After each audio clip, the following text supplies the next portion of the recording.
It is not the normal glory, glory, glory Man United, but glory, glory Aston Villa at Villa Park, Birmingham.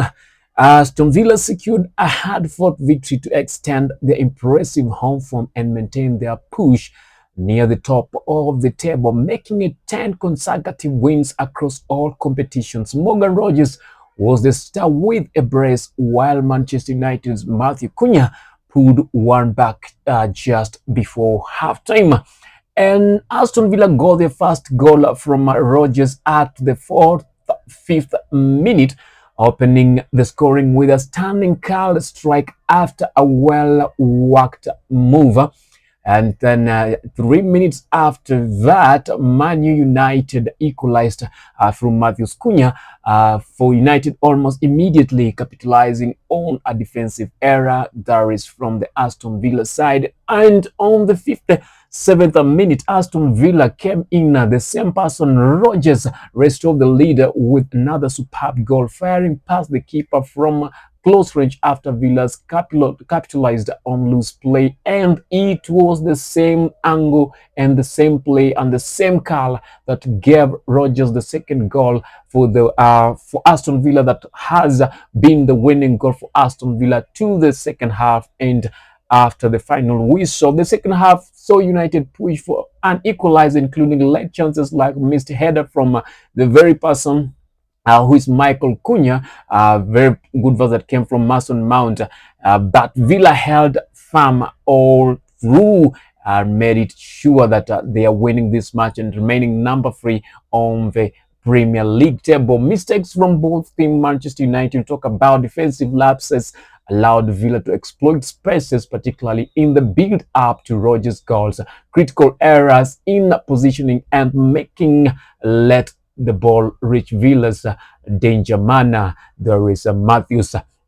They struggled with the midfield control, especially without Casemiro due to suspension, and failed to convert pressure into clear chances, including a poor miss from Cunha. Aston Villa side, some of the mistakes that they did, a costly giveaway just before halftime led a direct to Cunha, equalizing, exposing them on the counter. Late in the game, they were caught high up the pitch during counters, leaving them vulnerable as United pressed.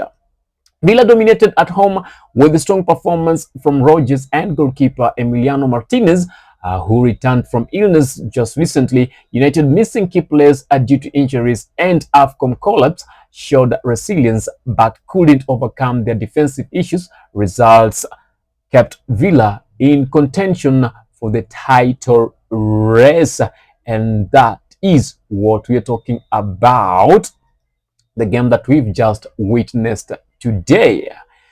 We said earlier the goals were scored by Rogers. Aston Villa goals were scored by Rogers, Morgan Rogers, that is for the 5th minute and 57th minute, and Matheus Cunha came in for Man U to save her for the 8th minute, that is immediately after the normal 45 play minutes. Rogers gave Villa the lead with a standing call. We talked about this just before halftime. United equalized almost immediately through Cunha, but Rogers restored the advance early in the second half. Villa held despite late United pressure. It is what it is, and Aston Villa are proving that we are here to contend for the title, not just to participate, but this time around we are getting it short. Remember, we talked about this yesterday, and we talked about the teams that might bring a very tough time for Arsenal competition for this contention for this title, that is EPL season 2025-2026. And we talked about if Arsenal makes some errors and allows these people to go in, it will be a messy one, a very close one. Now it's Arsenal 39 points, Manchester United 37, now Aston Villa at 36 points. A very, very, very small margin from the top leader to the number third, who is Aston Villa currently. And we're waiting to see much and much greater things happening within the EPL, but that is what has happened within the Christmas period, Christmas weekend. As we head to the Christmas, we are hoping that things will be much greater and better. We're looking forward to keep you updated on what is happening in the EPL, and we are back in Africa with Africa Cup of Nations going on, and we'll keep you updated on the same. And the only way to keep us on air is simpler.